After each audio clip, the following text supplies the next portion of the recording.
If you've ever wished that D&D 5e was more metal, this is your video. Hey there, adventurers. My name is Judd, and this is Short Rest Studios, where we believe fun builds community. So D&D isn't hardcore enough for you? Mörk Borg, the heavy metal-inspired post-apocalyptic dark fantasy RPG, could very well be what you're looking for. If you haven't tried it yet, here are 5 reasons you absolutely should. And make sure you stick around for number 5. It's so hardcore, it's scary. The first way Mörk Borg is more metal than D&D. Mörk Borg has the attitude. I've said it before and I'll say it again. Free League Publishing are masters of capturing the vibe, the environment, the attitude of their games through layout and design. There are haters out there, but there's a reason Mörk Borg won a gold Emmy for layout and design in 2020. I don't think anyone would call the artwork in Mörk Borg beautiful, but it's definitely in your face. The colors are bold, the contrasts border on harsh. The book feels like utter chaos. In fact, one reviewer called it a chaotic doom trip. In most circumstances, I'd say that's a bad thing, but while the art, colors, and even the fonts scream post-apocalyptic doom metal, the organization is logical and intuitive. Mörk Borg definitely falls into the OSR category with its simple rules and brutal action. And that simplicity, I think, allowed the creators to turn the book itself into a work of art without taking away from the game. I can only describe the look and feel of Mörk Borg as face melting. Second, in Mörk Borg, life is short, and so are the rules. Beneath the chaotic art and design is a deceptively streamlined and elegant OSR-inspired rules-light game system. Characters have 4 abilities for which you roll 3d6: agility, presence, strength, and toughness. You get some weapons, armor, money, not much of any of those. Hit points equal your toughness plus d8. You can never have less than 1, but the most you can have to start is 26. That alone should tell you all you need to know about the life expectancy of a PC in Mörk Borg. Initiative is simple. You roll a single d6. On a 4, 5, or 6, the PCs go first. Otherwise, the enemies get the upper hand. Then you can add a d6 to your agility score to determine who in the group goes first. Then to fight, a d20 roll of 12 or better is a hit. You add your strength modifier for melee attacks or presence for ranged.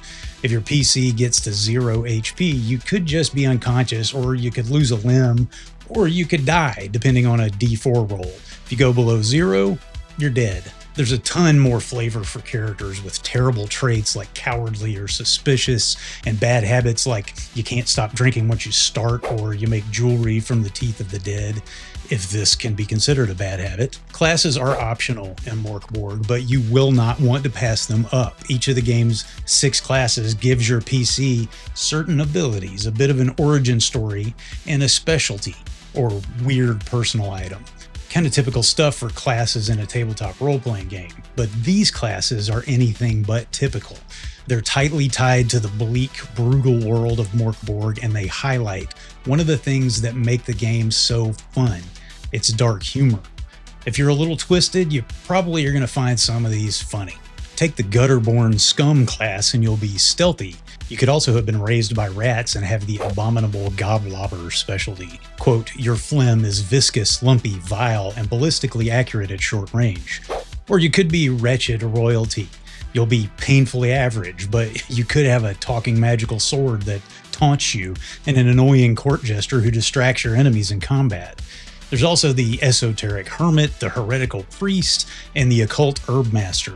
But my favorite has got to be the fanged deserter. You're not smart, in fact, you're illiterate, but you get a bonus to strength, and you're probably deranged. You either got kicked out of every group you were ever part of, or you left, but you do have 30 or so stalwart friends, your teeth, because you like to bite people. Some folks online have complained that the intense layout of the rulebook is confusing, so if you're just not seeing the simple elegance of the game, there's a bare bones text-only version that you can download free. I'll link to it in the description. With low HP, unreliable armor, and the stuff we're about to discuss, your character won't survive long, but that's okay. It only takes a minute to roll up a new one. Number 3 on our list, in Mörk Borg, the apocalypse is now. This is a dying world. The sun is going out. Terrible prophecies are coming true. Its greatest city is ruled by a queen who colludes with a dark god. The dark forest Sarkash is home to an ancient cemetery. There are catacombs and mountains and an endless sea. But this isn't just flavor. It's baked into the rules with a mechanic known as misery. Each day at dawn, the GM rolls a die. Which die is decided by the group. It could be a D100 if you want years of suffering, or a D2 if you just want to get it over with. Yes, there are other options. If the GM rolls a 1, a misery is activated. And what is a misery, you ask? That's where the Nameless Scriptures come in. These are a series of 7 passages, psalms, that describe a series of miseries that culminate in the end of the world. If a misery occurs, the GM rolls D66. That's 2 D6s, one representing the chapter, one representing the verse. For example, if you roll a 3 and a 1, the result would be Psalm 3, verse 1. At Graven Tosk, that's the cemetery in the forest, the soil shall grow warm, and those who rest be made to walk. It's up to the GM how to interpret those in-game, but suffice to say, none of them are pleasant. Of course, if you roll 7-7, that's the end of the world. And the 7th time you roll a misery, it'll always be 7-7. But is it all bad? Well, yeah. But players also get omens, which might help take the edge off a little. Clearly, the eyes of other powers are upon you, eldritch watchers, or the tangled fates of alternate worlds. Your character gets a number of omens depending on their class, like D4 for the heretical priest or D2 for gutterborn scum. If you choose not to use classes, everyone gets D2 omens. At the beginning of every day, your omens replenish. You can use them to do things like deal max damage with 1 attack, lower the damage dealt to you, or lower the difficulty of a test. But you know, the world's still ending. If the apocalypse comes, beat me. Rising from the depths to terrorize your game night, it's Tablezilla from Legacy Game Tables. Legacy Game Tables is a family-owned business started by game designers Clint and Jody Black in 2015. Not only are their signature game tables and other furniture like the massive Tablezilla strong and absolutely gorgeous, but they're created by real gamers who know what we need. They feature a wide-edge design that's perfect for RPG books, board game pieces, or drinks and snacks. There are even optional cup holders and a top that transforms your game table into a dining table. Head to legacygametables.com/shortreststudios for 10% off the gaming furniture of your dreams, or the perfect holiday gift for a gamer you love. Number 4, the magic is wild and brutal. In the dying world of Mörk Borg, magic doesn't exist as we know it from Dungeons & Dragons and games like it. There are only a few so-called powers, the equivalent of spells, and they're usually written on scrolls. You have sacred scrolls like Grace of a Dead Saint for healing, or Hermetic Step for finding traps. There's Enochian Syntax, which forces a creature to blindly obey one command, and Roscoe's Consuming Glare, which causes up to 4 creatures to lose up to 8 hit points each.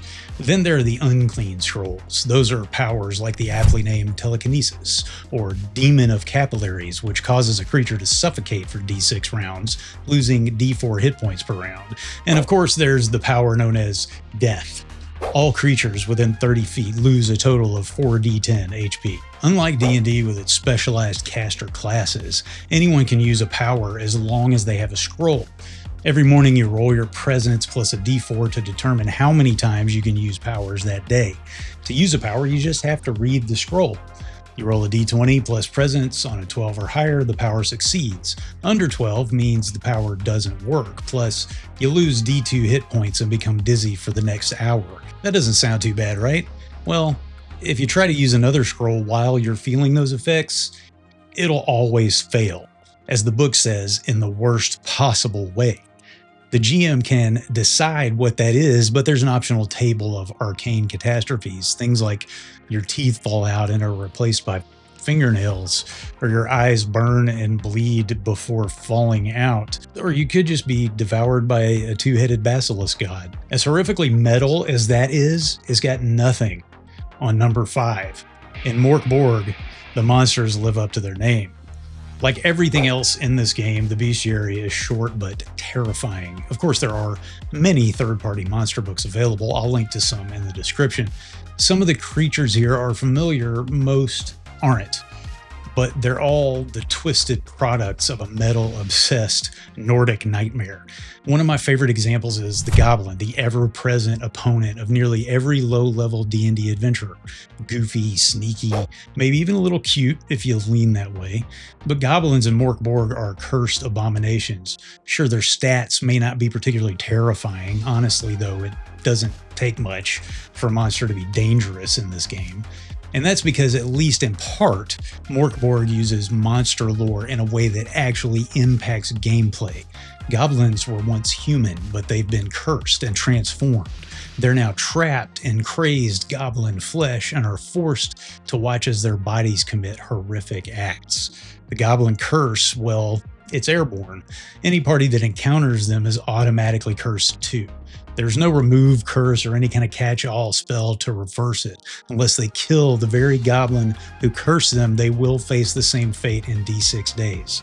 You've got trolls the size of a small house, zombies who turn you with a bite, the gargoyle-like grotesque that haunts graveyards, and worst of all, the undead doll. Monsters in Mörk Borg are dark, ferocious, and terrifying. In short, they're monstrous. Adventurers, there's my list of 5 ways Mörk Borg is more metal than D&D. What do you think? Drop me a comment to let me know. And if you want more of this kind of content, please don't forget to like this video, subscribe to the channel, and hit that notification bell. And please consider supporting me by joining the Adventurers Guild at patreon.com/shortreststudios or by hitting the join button right under the video. The game mechanics of Mörk Borg are simple and elegant in a way that D&D's never will be. If you want to see more games with cooler mechanics than 5e, check out this video, and I'll see you next time on Short Rest Studios.